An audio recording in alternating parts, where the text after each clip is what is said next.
We're going to talk about the transport layer. And well, as introduction, we can tell you that the topics in this chapter are the transport layer, the transport protocols, TCP, UDP, and port addressing. Well, the transport layer is the responsible of establishing a temporal communication session between two applications and deliver the data between them on time and in the correct order. This layer helps us to transport the data between applications on the devices in the network. The information is sent from a host source to a destination host. To success in this task, the layer provides a method of delivering data across the network. We have in the TCP/IP two methods, the TCP and the UDP. The TCP is the Transport Control Protocol and the UDP is the User Datagram Protocol. We have four primary responsibilities of the transport layer. One of them is the tracking individual conversation. That is that a host may have multiple applications at the same time in the network. It is responsibility of the transport layer to maintain and track these multiple conversations. Then we have the segmenting data and resampling data. As we can see, we have different pieces of the data of different applications. So, the transport layer must be able to reconstruct the pieces of data into a complete data stream that is useful for the application layer. The method uses a proper size for the package and a proper encapsulation. Then we have the identifying the application. Each package here in the image have a different color, corresponds to a different application. To accomplish this in the transport layer, they doesn't use colors, but they use an identifier. The identifier is called a port number. Each software has a unique port number with an identifier. Then we have the transport layer service. In this part, we have the conversation multiplexing. Imagine, without segmentation, only one application will be able to receive the data. So, these methods help us to run several applications at the same time and distribute all the data. This will also makes the error recovery and retransmission of damaged data easier. So, to identify each segment of data, the transport layer adds a segment to the header that contains binary data. This header contains fields of bit.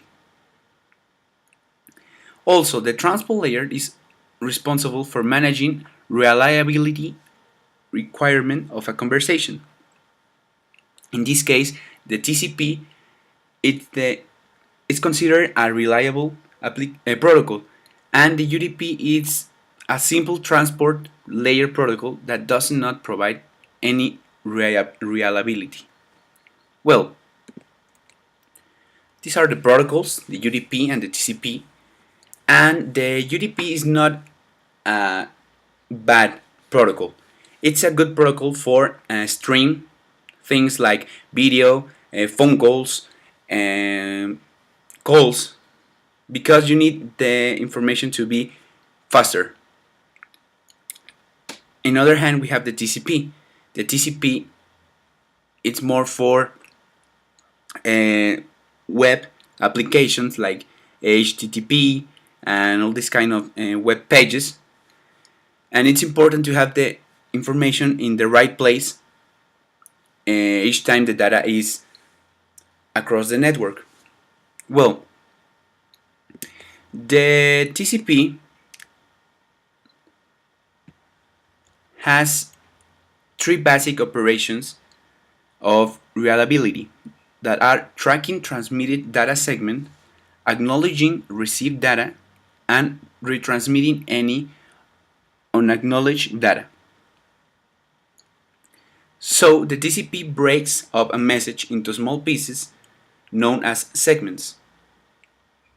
Then the TCP, to start exchanging this information with two applications, needs a connection. Remember, the TCP is a connection-oriented protocol. A connection-oriented protocol is one that negotiates and establishes a permanent connection or session between two source and destination device prior to forwarding any traffic. Well, we have the reliable delivery, that is in the same order, and the flow control. As you can see, the reliable delivery means lots segments are reset so the data is received complete. The same order delivery will ensures that the segments are reassembled into proper order, and the flow control manage data delivery if there is congestion on the host. Then this is the header in the TCP, and as you can see, we have the source port, destination port, the sequence number of the segments, and an acknowledgement number. Later, then UDP provides just the basic functions of delivery data segment between the appropriate application with very little overhead and data checking. UDP is known as best effort delivery protocol, not a connection-oriented protocol. So we have connectionless in the UDP, we have unreliable delivery, we don't have order data reconstruction, and no flow control. So basically it's the anti-TCP method, and this is because we need the data faster than the TCP. This is the header of the UDP. We have the source ports, the destination port, the length, and the checksum. That's all. We don't have the acknowledgement and the retransmitting of the data. Then let's talk about the port addressing. The port addressing, it's about the source port number in the number for the communication associated with the original application of the local source. In other words, it's the identifier we were talking about in the transport layer. The socket or the port number is used to identify the server and service being required by the client. This port addressing or socket is assigned by the Internet Assigned Number Authority, EINI. Well, we have different kind of ports. The well-known ports, there are numbers reserved for service and applications. The registered ports, that are port number assigned to user, process, or application. The dynamic or private ports. These three kind of ports. As we can see here in the image, each application has a port number. For example, here, here, and here. This is an electronic email, an HTML page, and a web object. So, when two hosts communicate using TCP, a connection is established before data can be exchanged. For example, here we have the source port and the destination port of each one of these, the web and the FTP. The FTP source port is this one, and the destination is this one. In the web is this one, and the destination is this one. as you can see, now we can have multiple package across the network at the same time, but without problems in the exchange of data. Here's an example in the terminal. We have the protocol name, that is TCP, then the source port, the source destination, the type of service, and if the connection is established. The transport layer functions, for example, here we have the UDP diagram. The correct order is piece 1, piece 2, and piece 3. In UDP, we don't have the correct order, so we have piece 1, piece 2, piece 3. In the TCP, we have piece 1, piece 2, and piece 3 because in the TCP we have an order, a specific order. Well, the TCP connection establishment. As we know, the TCP is a full duplex protocol, where each connection represents two one-way communication stream or sessions. To do this, the host performs three-way handshake.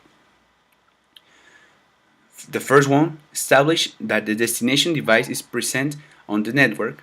Second, verifies that the destination device has an active service and is accepting requests on the destination port. And the third one informs the destination device that the source client intends to establish a communication session on the port number. Well, we can see here's the first step. Source send a message to a destination client, and this one receives. Second step, the destination send a message back to start the communication, and then they establish the communication. This SYN, ACK are these nomenclatures. URG, urgent pointer field significant. ACK, acknowledgement field significant. PSH, push function. RST, reset connection. SYN, synchronized sequence number.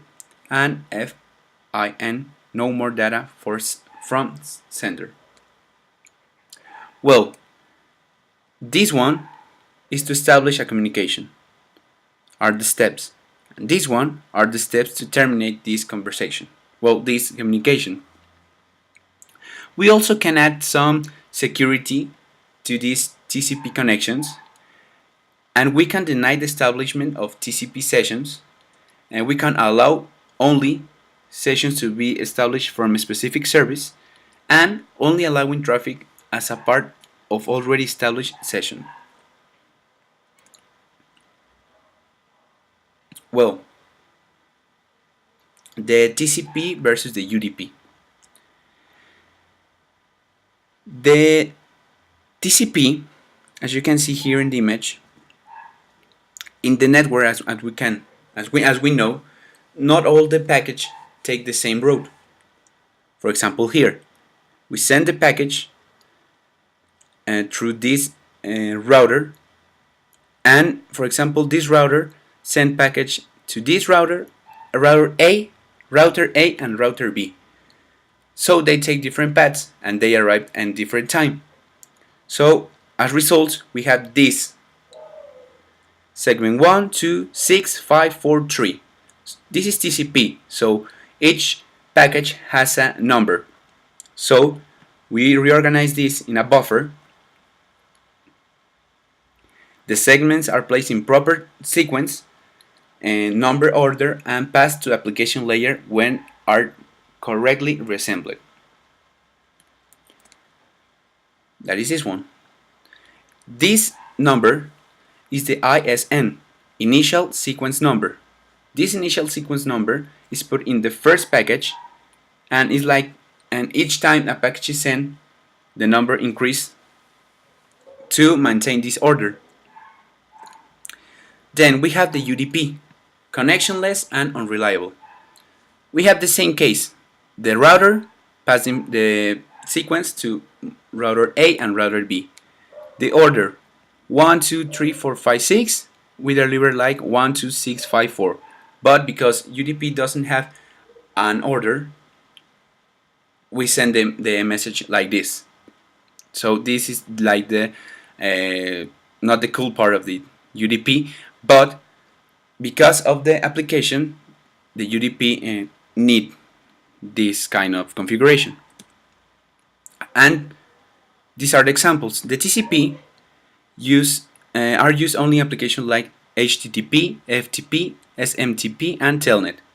And for other hand, the UDP has DHCP, DNS, SNMP, TFTP, Void IP, and IPTV.